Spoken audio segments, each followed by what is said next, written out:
When you begin a journey of revenge, start by digging two graves, one for your enemy and one for yourself. The best revenge is to live on and prove yourself. विश्रावसु और केकसी दंपति को रावण, कुंभकर्ण, विभीषण के साथ साथ एक पुत्री भी हुई थी। उनकी उंगलियों के नाखून शूर्प यानी तीव्र नुकीले होने के कारण उनका नाम शूर्पणखा रखा गया था। रावण की इकलौती बहन शूर्पणखा को ब्रह्म जी से एक वर प्राप्त हुआ था।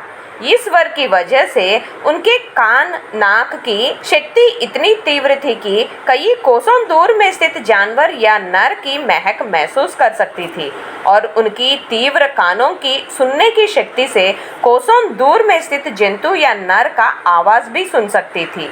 राक्षस परिवार की होने की वजह से शूर्पणखा अपनी वेश, रूप और आवाज भी बदल सकती थी। शूर्पणखा का विवाह राजा कालकेय का सेनापति विद्युतजिह्वा से हुआ था। एक समय पर जब रावण राजा कालकेय पर युद्ध करने गया, उस दौरान रावण के हाथों में विद्युतजिह्वा की मृत्यु हुई। रावण को उस युद्ध में युद्ध नीति के अनुसार विद्युतजिह्वा का वध करना पड़ा, लेकिन अपनी इकलौती बहन पर प्रेम के कारण शूर्पणखा को लंका ले आया। लेकिन पति के मारे जाने के बाद शूर्पणखा अपने भाई रावण से बदला लेना चाहती थी।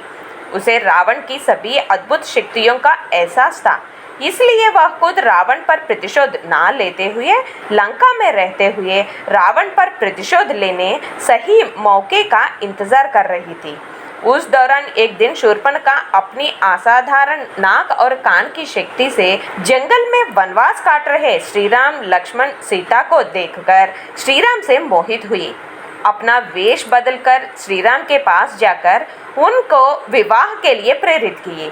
शूर्पणखा का अनुचित बर्ताव देखकर श्रीराम ने उनको सबक सिखाना चाहा, इसलिए श्रीराम ने शूर्पणखा को वह एक पत्नी व्रत का आचरण करने की बात कहकर शूर्पणखा के पीठ पर उनको सबक सिखाने की बात लिखकर लक्ष्मण के पास भेजा। ये देखकर लक्ष्मण ने शूर्पणखा को अपनी तीव्र नाक और कानों की अद्भुत शक्ति से घमंडित होने की बात समझकर नाक और कान काट दिया।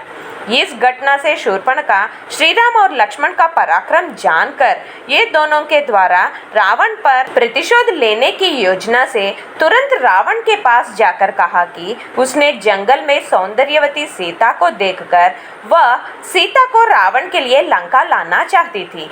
उस कोशिश में उनके पति और देवर ने उनका कान नाक काट दिए।